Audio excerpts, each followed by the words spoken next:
आशा के मोती चैनल में धार्मिक कहानी सबके दाता राम। मलूकदास जी कर्मयोगी संत थे। स्वाध्याय, सत्संग व भ्रमण से उन्होंने जो व्यवहारिक ज्ञान प्राप्त किया उसका मुकाबला किताबी ज्ञान नहीं कर सकता। औरंगजेब जैसा पशुवत मनुष्य भी उनके सत्संग का सम्मान करता था। शुरू में संत मलूकदास जी नास्तिक थे। उनके गांव में एक साधु आए और आकर टिक गए। साधु जी लोगों को रामायण सुनाते थे। प्रतिदिन सुबह शाम गांव वाले उनका दर्शन करते और उनसे राम कथा का आनंद लेते।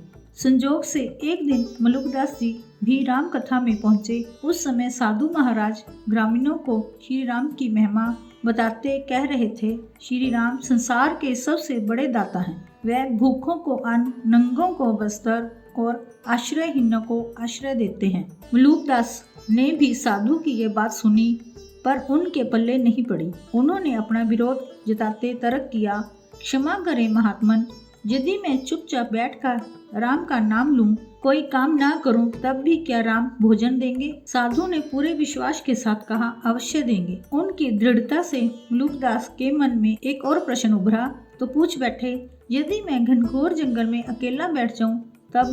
साधु ने दृढ़ता के साथ कहा, तब भी श्री राम भोजन देंगे। बात मलूकदास को लग गई। अब तो श्री राम की दानशीलता की परीक्षा ही लेनी है। मलूकदास जी जंगल में पहुंच गए और एक घने पेड़ के ऊपर चढ़कर बैठ गए।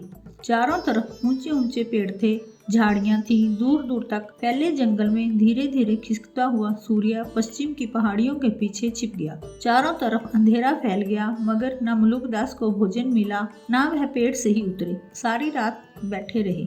अगले दिन दूसरे पहर घोर सन्नाटे में मलूकदास को घोड़ों की टापों की आवाज सुनाई पड़ी। वह सतर्क होकर बैठ गए। थोड़ी देर में कुछ राजकीय अधिकारी उधर आते हुए दिखे। वह सब उसी पेड़ के नीचे घोड़ों से उतर पड़े। उन्होंने भोजन का मन बनाया। उसी समय जब वह एक अधिकारी थैले से भोजन का डिब्बा निकाल रहा था, शेर की जबरदस्त दहाड़ सुनाई पड़ी। दहाड़ का सुनना था कि घोड़े बिदक कर भाग गए। अधिकारियों ने पहले तो स्तब्ध होकर एक दूसरे को देखा, फिर भोजन छोड़कर वे भी भाग गए। मलूकदास पेड़ से यह सब देख रहे थे। वह शेर की प्रतीक्षा करने लगे, मगर दहाड़ता हुआ शेर दूसरी तरफ चला गया।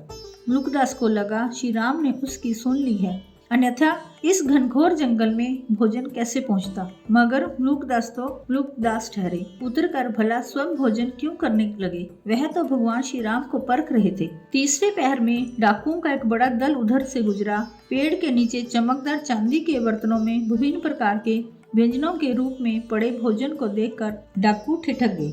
डाकुओं के सरदार ने कहा, भगवान श्री राम की लीला देखो, हम लोग भूखे हैं और भोजन की प्रार्थना कर रहे थे। इस निर्जन वन में सुंदर डिब्बों में भोजन भेज दिया, इसे खा लिया जाए तो आगे बढ़े।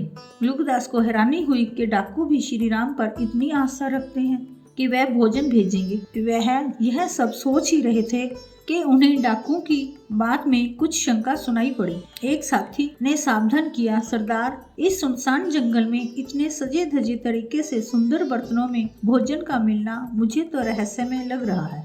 कहीं इसमें विष ना हो। यह सुनकर सरदार बोला, तब तो भोजन लाने वाला आसपास ही कहीं छिपा होगा, पहले उसे तलाशा जाए। सरदार के आदेश पर डाकू इधर उधर तलाशने लगे। तभी एक डाकू की नजर मलूकदास पर पड़ी। उसने सरदार को बताया। सरदार ने सिर उठाकर मलूकदास को देखा। उसकी आंखें अंगारों की तरह लाल हो गई। उसने घुड़क कर कहा, दुष्ट, भोजन में विष मिलाकर तो ऊपर बैठा है, चल उतर। सरदार की कड़कती आवाज सुनकर मलूकदास डर गए, मगर उतरे नहीं। वहीं से बोले, व्यर्थ दोष क्यों मरते हो, भोजन में विष नहीं है। सरदार ने आदेश दिया, पहले पेड़ पर चढ़कर इसे भोजन कराओ, झूठ सच का पता अभी चल जाएगा। आनन फानन में 3-4 डाकू भोजन का डिब्बा उठाए पेड़ पर चढ़ गए और छुरा दिखाकर मलूकदास को खाने के लिए विवश कर दिया। मलूकदास ने स्वादिष्ट भोजन कर लिया, फिर नीचे उतरकर डाकुओं को पूरा किस्सा सुनाया।